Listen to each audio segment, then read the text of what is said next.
여러분 안녕하세요. 기업 탐방 채널 바트머 플러스입니다. 저는 GS너 최승용입니다. 이번 기업 분석은 엔지니어링 플라스틱 업체죠. 코프라입니다. 코프라에 대해서 아시는 투자자분들이 계시다면 코프라 하면 가장 먼저 떠오르는 단어가 무엇입니까? 라고 물으면 아마도 차량 경량화라고 하셨을 것 같습니다.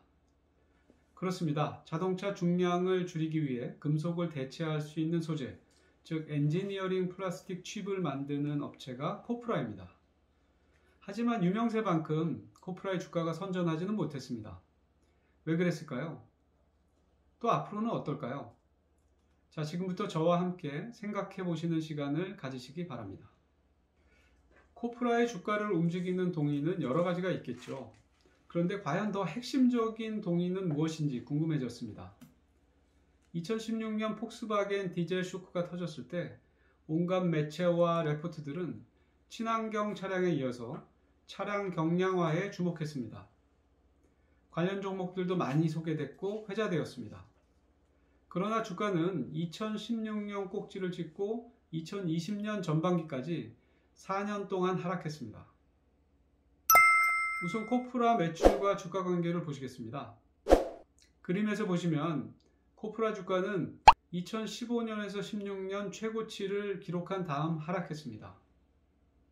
그러나 아래 실선으로 그려진 코프라의 매출은 코로나 영향이 있기 전인 2019년까지 계속 늘어났습니다. 즉 2017년부터는 코프라의 매출과 주가가 반대 방향으로 움직인 것이죠. 특히 2018년부터는 현지 법인의 가동 효과가 분명하게 나타났고요. 실제로 코프라 매출액은 작년 코로나 영향을 빼면 2011년 이후로 한 해도 거르지 않고 매년 늘어나고 있었습니다. 그럼 이제 세계 자동차 판매 대수와 현대차 그룹의 판매량 추이는 어땠는지 보실까요? 자동차 판매 대수를 보면 세계 자동차 시장은 2017년 최고치를 기록했습니다. 현대차 그룹은 이보다 앞선 2015년에 최고를 기록한 다음에 약세를 보였습니다. 2021년 올해 현기차 목표 수치는 상당히 보수적으로 책정되었다는 견해가 많지만 어쨌든 2017년 이후 정체되어 있는 상황을 바꿀 만한 태세는 아니라는 공감들이 보여집니다. 잠깐 정리하고 가겠습니다.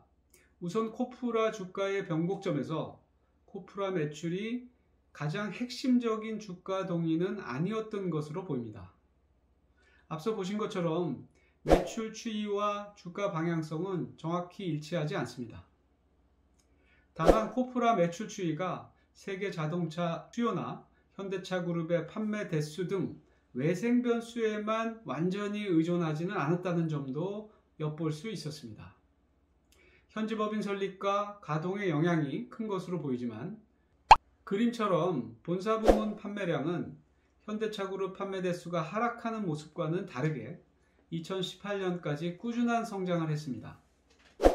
이는 경량화를 원인으로 하는 부품 판매 확대, 그리고 제품 개발 등 코프라의 고유한 요인이 작동했다고 볼 수 있겠고요. 자동차 판매 정체라는 환경을 일부 보완해왔다라고 생각할 수 있을 것 같습니다. 짐작하셨겠지만 코프라 주가를 설명하는 가장 핵심적인 동인은 다름 아닌 수익성입니다.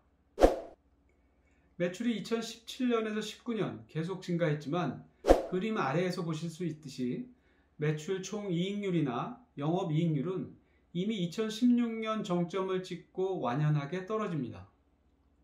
그리고 이런 수익성이 주가 방향성과 더 일치하는 것을 차트에서 확인하실 수 있습니다. 그런데 여기서 중요한 점이 있습니다. 바로 제품 가격과 원재료 가격의 차이, 즉 스프레드가 코프라의 수익성을 설명하고 있다는 것입니다. 중합 처리를 위해 대규모 설비 투자가 필요한 화학업체와는 다르게 코프라는 고정 비용이 많이 들지 않습니다. 코프라가 하고 있는 컴파운딩 업계의 특성이기도 한데요. 고정비보다는 변동비가 수익성에 더 영향을 미친다고 합니다.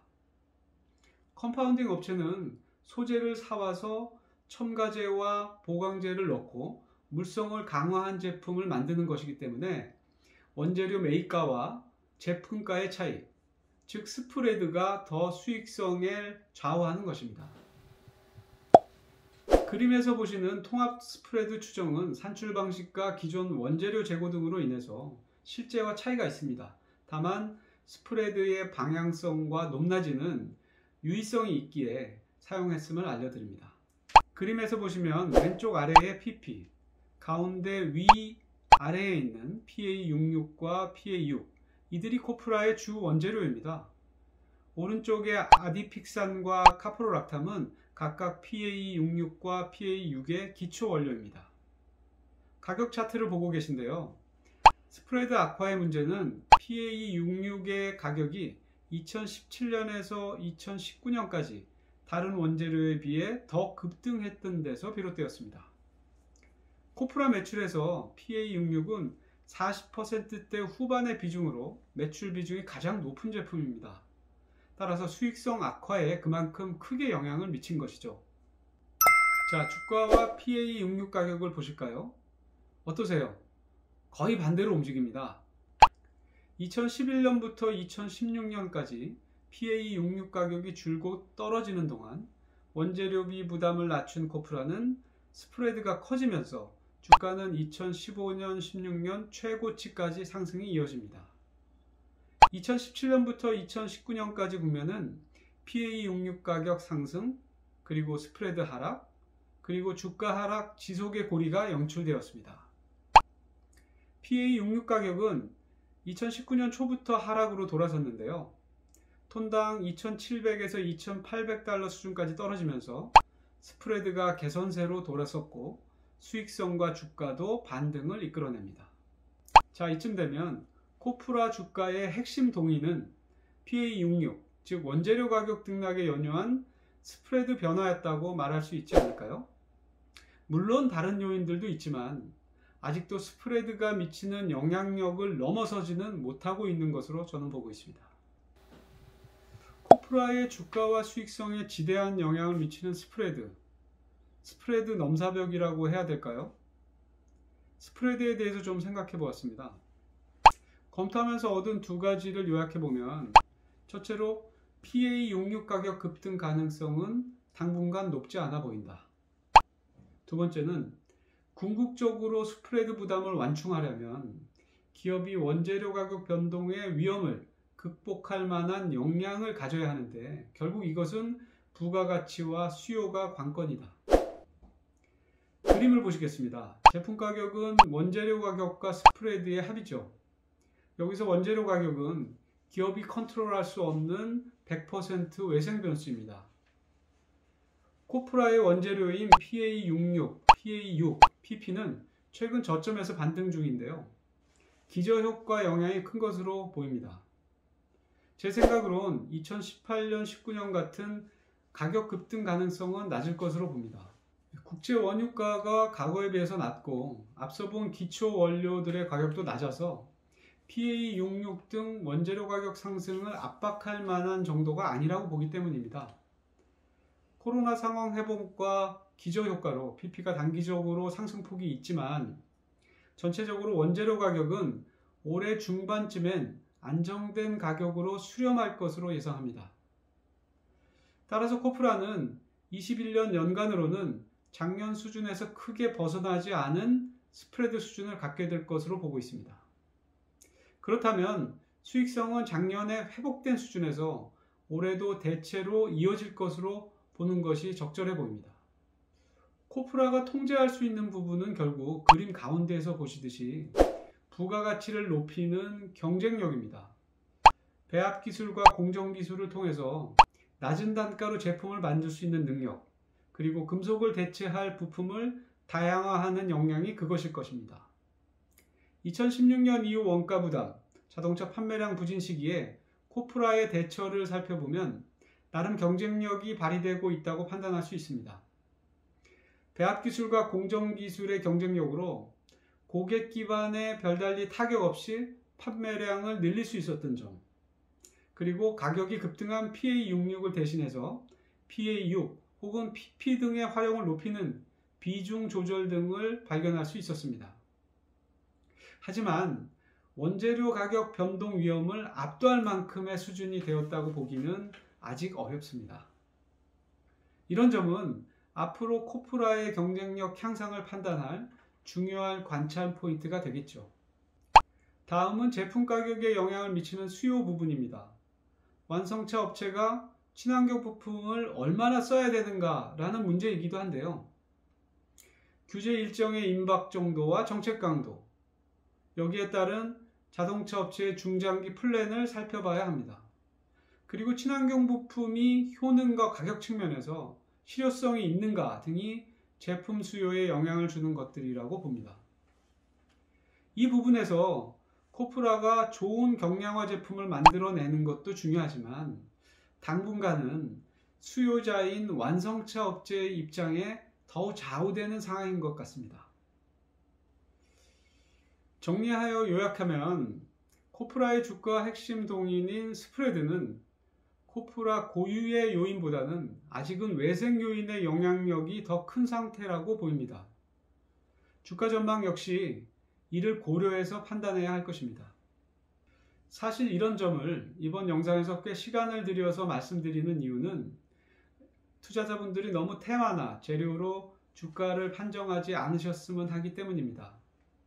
코프라 주가는 스프레드를 관가하면 결코 안 되며 주가 판단의 첫째 잣대이자 균형감을 잡는 보루로 늘 잊지 않아야 함을 말씀드리고 싶습니다. 앞서 요약 1과 2를 다시 한번 참고하시기 바랍니다. 자, 코프라의 투자 전략을 말씀드려 보겠습니다. 자동차와 부품주들 중에 일부 종목들의 급등으로 업종을 바라보는 시각에 다소 경계감이 있는 것은 사실입니다. 하지만 코프라의 경우 올해 상반기까지는 상대적으로 편안한 투자 기회가 될 것으로 보고 있습니다. 그렇게 판단하는 이유는 첫째, 2020년과 2021년 영업이익과 순이익이 과거 최고치였던 2016년에 버금갈 수 있다고 추정하고 있기 때문입니다. 이익 전망치에 비해선 과거 주가와 비교한 현재 코프라의 주가를 비싸다고 하긴 어려워 보입니다.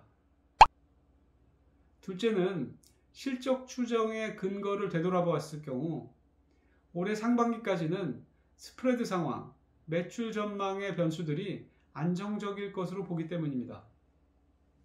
셋째, 그렇다면 현재 PER 8배 미만의 수준은 역사적으로 상대적으로 봤을 때 비싸지 않다고 판단하는 게 맞을 것 같습니다. 다시 말씀드리면 싸진 주가 수준에서 코프라를 보유하고 잠재력이 발휘되는 상황을 기다려보는 투자 기회를 가질 수 있다고 판단합니다.